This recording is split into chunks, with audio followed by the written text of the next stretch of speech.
Ce plateau, Madame Armen Mabon, merci Madame d'être avec nous. Vous êtes historienne, chercheur et maître de conférences et vous êtes en visite au Sénégal. Vous êtes également l'auteur de Prisonniers de guerre indigènes, visage oublié de la France occupée, un livre publié en 2010. Dans cet ouvrage, vous mettez en lumière le massacre de Thiaroye. Depuis en fait une quinzaine d'années, vous faites un travail de recherche approfondi sur cet événement qui remonte au 1er décembre 1944. Ce jour-là, des travailleurs sénégalais qui revendiquaient leur solde se sont fait abattre par l'armée française. Alors qu'on présentait ce massacre comme une simple mutinerie et une rébellion armée d'ex-prisonniers de guerre, la vérité commence à éclater et cela, c'est en partie grâce à vos recherches. Le bilan officiel fourni par la France fait état de 35 morts et de 35 blessés. La vérité semble être beaucoup plus effroyable. Oui, c'est même presque impensable, puisque tous les rapports font état de ces 35 morts et 35 blessés, mais quand on questionne les sources et qu'on confronte les différentes archives, et surtout qu'on va voir ailleurs, c'est-à-dire par exemple les archives à Londres, on s'aperçoit en fin de compte qu'il y a eu une diminution du nombre de rapatriés, c'est-à-dire qu'au lieu de... Ils n'étaient pas 1300 comme dans l'acte d'accusation pour le procès ou dans les différents rapports présentés, et qu'on trouve au service historique de la Défense, mais ils sont donc on a dit, les autorités françaises ont diminué le nombre de rapatriés pour camoufler certainement peut-être 10 fois plus de morts qui ne sont pas donc au cimetière militaire de Thiaroye, mais qui sont dans des fosses communes. Et c'est pour ça que pour s'approcher un peu plus de la vérité, je pense qu'il est indispensable d'exhumer les corps et de les mettre dans une sépulture digne au cimetière. Avant d'aller jusque-là, alors comment est-ce que ça s'est passé votre travail de recherche? Comment est-ce que vous avez fait pour réunir des preuves qui aujourd'hui commencent à prouver justement que tout n'a pas été dit sur le massacre de Thiaroye? Alors, c'est pas vraiment des preuves, puisque les preuves, elles sont peut-être justement dans les fosses communes, entre autres. Moi, j'ai fait un travail de consultation d'archives. Tous les rapports des officiers, je les ai confrontés. J'ai interrogé les sources, surtout la véracité. Est-ce qu'il semble que ces documents sont vrais Et en fait, j'ai pu mettre à jour comme ça des documents considérés comme officiels, mais falsifiés, afin de prouver... les autorités à l'époque ont essayé de mettre toute une stratégie, une machination, comme pour l'affaire Dreyfus, afin d'essayer de montrer que c'était bien une rébellion armée, alors que c'était des hommes désarmés, pour aussi surtout montrer qu'ils avaient des revendications illégitimes. Donc moi j'ai retrouvé des circulaires officielles qui ont été écrites exprès 3 ou 4 jours après le massacre, pour essayer de faire croire qu'ils avaient reçu tout leur dû, alors qu'ils avaient été spoliés de leur solde de captivité. Alors là, on parle de la France qui aurait justement choisi de dissimuler de nombreuses preuves par rapport à ce massacre. Alors pourquoi les autorités françaises n'ont jamais accepté de voir la réalité en face?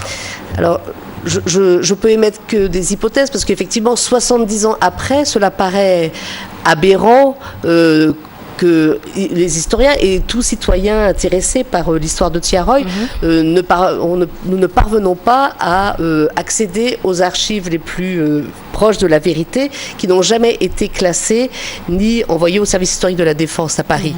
Elles sont restées à Dakar, mais pas du Sénégal. Elles sont conservées dans un endroit gardé secret. Auquel vous n'avez pas accès. Je n'ai pas accès. Je suis venue exprès à Dakar avec un avis favorable de la Commission des accès aux documents administratifs pour voir ces archives. Et pour l'instant, donc, elles nous échappent. Je pense que ce qu'il y a dans ces archives, au-delà du nombre de morts qui doit être très très important... Vous diriez vous avez un chiffre? Moi, dans le décompte que j'ai fait, il manque entre 300 et 400 hommes. D'accord. Par rapport aux 35 annoncés dans le bilan officiel fourni par la France. Ça sera le décompte. Je suis sûre qu'à Dakar, quelque part, auprès des autorités françaises, pas sénégalaises, il y a forcément le bilan des victimes, le nom des victimes, le nombre de rapatriés, le calcul des soldes de captivité spoliés. Tout ça doit figurer. Où sont ces archives exactement? Vous nous dites au Sénégal, pas forcément à Dakar. Qui les garde? Qui a la main? C'est au sein des autorités françaises. Elles ont été conservées jusqu'en 2010-2011 au sein des forces françaises du Sénégal. À leur dissolution, elles ont été acheminées quelque part. Vous ne savez pas où? Il y a eu une réunion importante en 2010 avec l'ambassadeur de France. C'est pour ça qu'on peut estimer qu'elles ont peut-être été mises. Oui. Vous avez vu Monsieur Paganon peut-être pour essayer de... Non, j'ai vu le premier conseiller de l'ambassade de France, mais qui lui vient d'arriver, donc il n'est absolument pas au courant de toute cette histoire. Mais il faudra bien que ces documents soient consultables, mais pas que par les historiens, par tout citoyen, par toute personne. Mais justement, Madame Mabon, apparemment, certains documents auraient mystérieusement quitté les archives françaises. Donc il y a une véritable dissimulation. Alors, je pense que les archives qui sont en France, elles sont accessibles sans difficulté. Par contre, ce qui manque, c'est celles justement qui ont été triées il y a 70 ans et qui n'ont jamais été ni répertoriées ni classées. Et moi qui ai consulté tous ces fonds d'archives, on sait très bien que l'armée sait compter, l'armée sait faire des listes. Moi j'ai retrouvé quand même 5 dossiers de victimes dans les archives du service historique de la Défense avec des actes de décès. C'est donc qu'ils ont bien établi la liste des victimes. Et celle-là, elle est quelque part. Il faut la retrouver.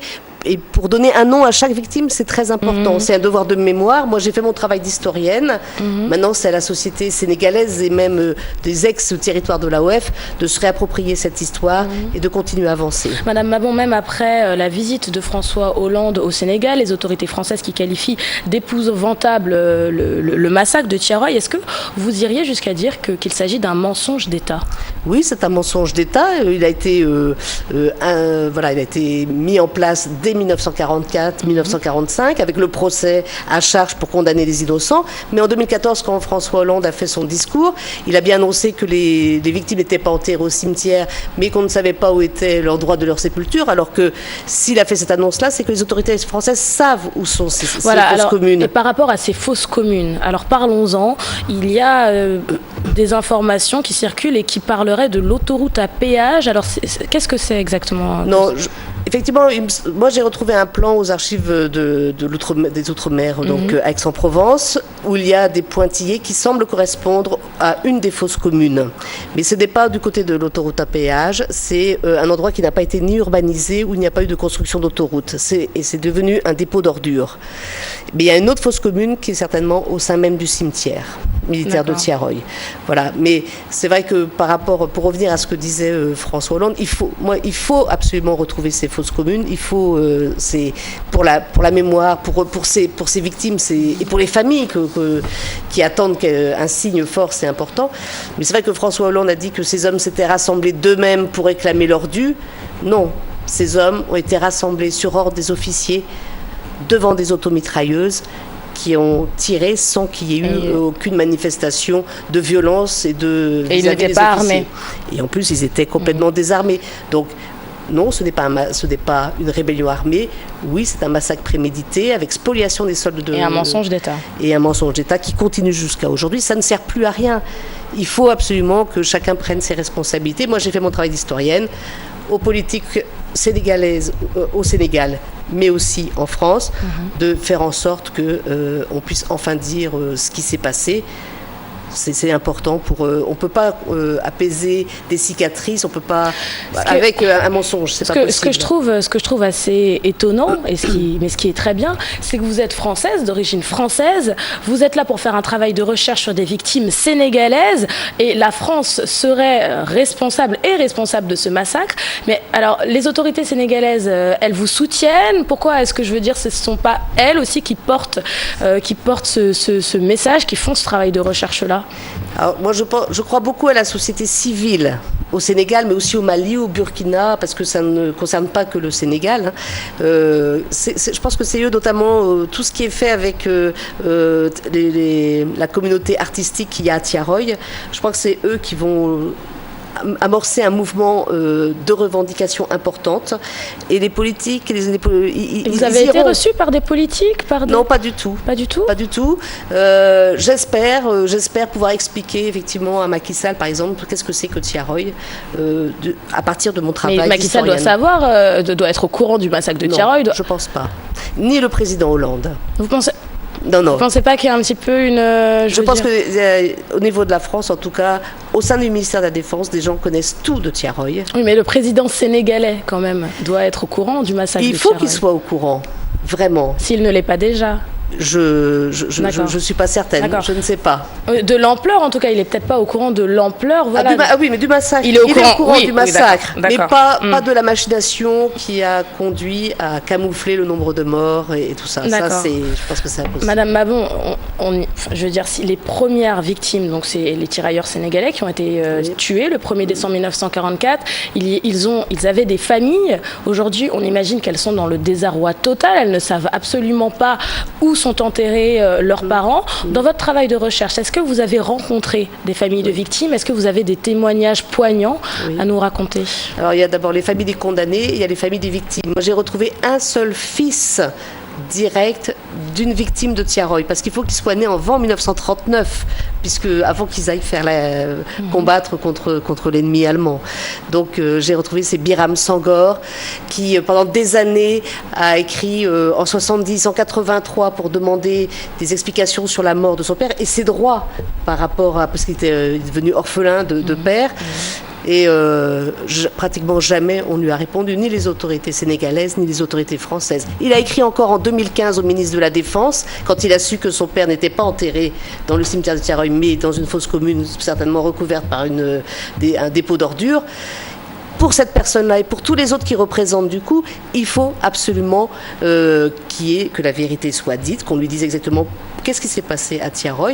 On en sait beaucoup maintenant, mais lui, il réclame l'exhumation du corps de son père, qui se repose au cimetière militaire de Tiaroy et qu'il ait la reconnaissance de mort pour la France. Puisque dans les archives, dans les dossiers donc personnels de ces 5 victimes que j'ai retrouvées, il y a apposé la mention n'a pas le droit à la mention mort pour la France. Pourquoi? Parce qu'ils sont considérés comme des mutins. En 2015, 2016, ils sont toujours officiellement considérés comme des mutins. Et qu'est-ce qui vous a aujourd'hui persuadé que ce n'était pas une mutinerie? Je veux dire, quelles informations prouvent aujourd'hui que c'était des hommes qui n'étaient pas armés? C'est qu'en fait, il y a tellement d'incohérences dans l'écriture des rapports. On voit bien qu'ils ont été écrits sur ordre, un peu rapidement. Donc en fait, il y a des contradictions flagrantes. Et on voit bien qu'ils ont remplacé le tir des salves en l'air par le tir des mutins pour essayer de montrer qu'il y avait... Et puis ils ne possédaient pas ni de grenades, ni de mitraillettes, etc. Donc tout ça, c'est une confrontation de tous les documents qui fait émerger que c'est une machination terrible qui a quand même abouti à la condamnation de 34 personnes innocentes de tout crime. Donc c'est pour ça qu'il faut des procès en révision aussi pour les innocenter. Madame Mabon, vous êtes au Sénégal encore pour combien de temps? Je repars le 25 février, donc c'est très rapide. Et du coup, on imagine que vous piétinez un petit peu, comme vous n'avez pas accès aux archives. Je n'ai pas les archives. Je reviendrai. J'espère que votre message sera entendu. En tout cas, je vois l'émotion quand vous parlez de ce sujet. Pour moi, c'est être au Sénégal, parce que j'ai attendu longtemps avant de venir au Sénégal. Il fallait que j'aboutisse, que mon travail soit plus solide, bien armé du coup. Et justement, j'aimerais juste prendre un petit peu de temps pour que vous nous racontiez un petit peu, juste rapidement, votre histoire avec le Sénégal. Comment est-ce que vous êtes arrivé à vous intéresser autant au peuple sénégalais et à vouloir porter sa voix? Non, moi j'ai fait juste un travail d'historienne. Je travaillais sur les prisonniers de guerre indigènes et obligatoirement je n'ai pas esquivé le massacre de Tiaroy. Mais je sais que des historiens en France il y a des négationnistes. Donc qui voient les mêmes archives que moi, mais les mettent de côté pour faire croire toujours à une mutinerie, à une rébellion armée. Donc je suis obligée de me défendre aussi d'attaques d'historiens. Mais je sais pas, oui, j'ai une histoire peut-être de cœur avec le Sénégal aussi. Avec le Sénégal. Oui. Madame Mabon, merci infiniment d'avoir été notre invitée. Merci d'avoir répondu à nos questions. Bon courage, surtout dans votre travail de recherche qui s'annonce compliqué. Pour rappeler aux téléspectateurs, vous êtes l'auteur de Prisonniers de guerre indigènes, visage oublié de la France occupée. Merci encore d'avoir été notre invité. Merci à vous surtout.